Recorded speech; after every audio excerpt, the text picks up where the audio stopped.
Apa yang dirasakan setelah mengikuti rawatan? Alhamdulillah lah. Dari segi yang sebelumnya, selepasnya ni memang ringan lah. Dia punya aura dia tu memang beza lah. Ada perubahan langsung Ada ya? perubahan memang lah. Alhamdulillah. Berapa lama nih sakitnya nih? Oh, dah bertahun daripada kecil dah. Daripada ikhtiar orang tua je pun dulu nyarikan ubat macam-macam. Nanti reda, nanti sakit balik lagi. Reda, nanti dia berulang-ulang itulah. Dah banyak kali berubat dengan ustaz, dengan pakar juga ya? Ustaz, pakar semua. Ustaz Arundin, anak murid Ustaz Arundin. Ustaz-ustaz yang terkenal lah. Terkenal. Ustaz Sarahan, Ustaz Lokman, apa ni?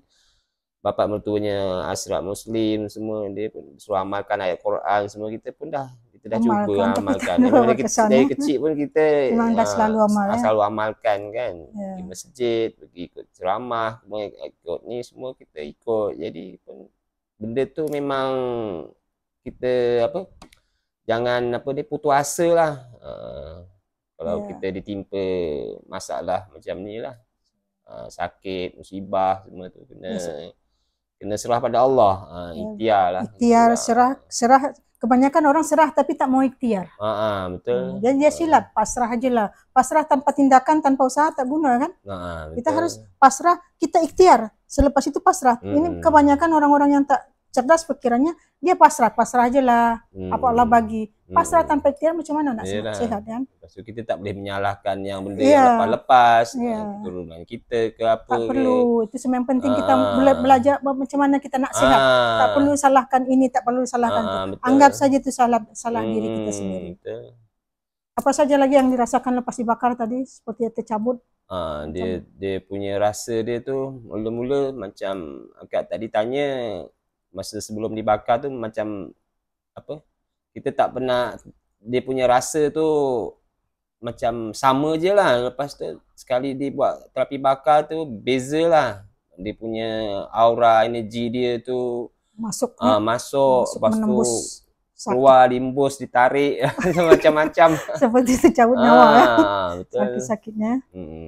Selama ni satu badan semua bisa dia urat tak tenang, gangguan dia tu dia makin tambah macam-macam lah. Kalau yang pernah alami tu, rasa tu memang sakit tu akan bertambah-tambah. Bukan sakit kepala tu itu je, nanti dia akan tambah bahagian hidung, saraf, saluran darah kita. Jadi yang doktor yang buat MRI tu, dia sekali scan saluran darah tu tersumbat, terpaksa makan cair darah. Tapi kita dah makan cair darah sampai overdose pula. Jadi tu pun tak ada juga perubahan. Ubat. Doktor sampai tukar ubat yang tinggi lagi dia punya tu kandungan dia tu. Antibiotiknya lagi, antibiotik makan pil tak serasi, terpaksa mesti air pula sampai macam tu sekali. Segala macam dah cuba ya. Demi nak sehat. Betul. Tapi di sini nampak sekaligus ya, nampak walaupun baru sekali rawatan tapi memang kena servis lah. Kena servis semuanya sakit lah, menanggung. Tapi hasilnya kan boleh dirasakan sendiri perubahannya.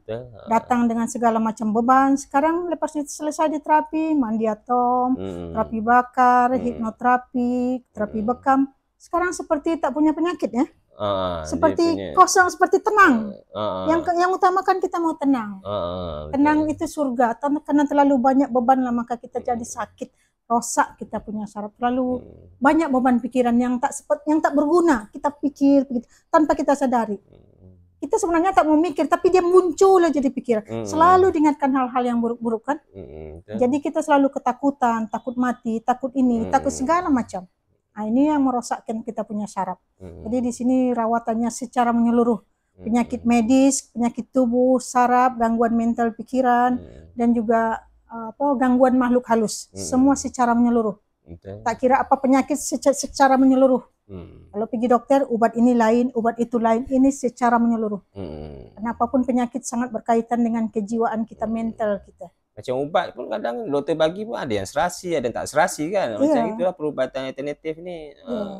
Ada yang serasi, ada yang tak serasi. Yang utamakan kejiwaan kita dulu yang mau diterapi dulu. Rohani kita mau diterapi dulu. Supaya terupgrade kita punya kesadaran berpikir. Bila kesadaran berpikir kita dah makin baik, dah makin waras, kita mudah menerima, baru kita menyadari di mana silap diri kita. Oh, selama ini aku silap begini. Mungkin ini puncanya, ini teguran dari Allah supaya saya perbaiki lagi. Nah, ini kan di sini saya lebih fokus menyembuhkan penyakit batin. Bila ada batinnya udah mulai sehat, insya Allah tubuhnya ikut sehat. Tapi kalau kita fokus menyembuhkan penyakit fisik, batinnya tak sembuh, ini yang akan menjadi magnet. Selalu penyakit batin ini yang selalu menarik segala macam penyakit. Kadang tengok orang tuh luarannya tuh macam sehat, tapi dalaman dia tuh kadang kita tak tahu masalah dia kan. Banyak sakit hati, benci, dengki, dendam. Ini penyakit. Itu penyakit. Itu penyakit yang sulit disembuhkan. Jadi kalau penyakit batin, penyakit rohani ini tidak dipulihkan dengan kaidah yang tepat, maka penyakit fisik ini tidak akan sembuh. Jadi yang fokus saya di sini fokus kepada kejiwaannya dulu, pemikirannya dulu. Bila pemikirannya saya upgrade dengan cerita seperti ini, kan terbuka cara berpikir kan. Pola pikir kita lebih terang kan, lebih cerdas, lebih bijaksana kan. Dengan sendiri dengan pemikiran kita yang dengan saya program energi melalui air itu akan mengupgrade kesadaran. Jadi dengan kesadaran kita semakin baik, otomatis cara berpikir kita lebih waras kan. Bukan kita gila tidak, tapi kurang waras. Banyak negatifnya.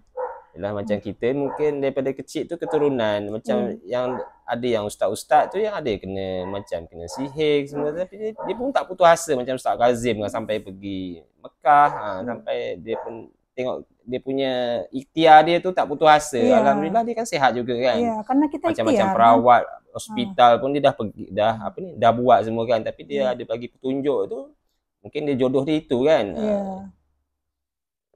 Sudah ada perubahan ya. Nanti kalau ada keluarga ke kawan-kawan yang dah penat berubat ke sana kemari, terutama mental. Kalau udah ada mental ini segala penyakit tubuh fisik akan mula, penyakit gangguan makhluk halus pasti bersarang. Mudah-mudahan. Jadi usahakanlah, kalau rasanya ada kebaikannya boleh kasih tahu kawan-kawan yang sudah lama sakit. Kasihan dia kan kesana kemari, tak ada juga perubahan. Main tak tahu itu kan. Semoga cepat sehat dan usahakan nanti diulang lagi ya. InsyaAllah.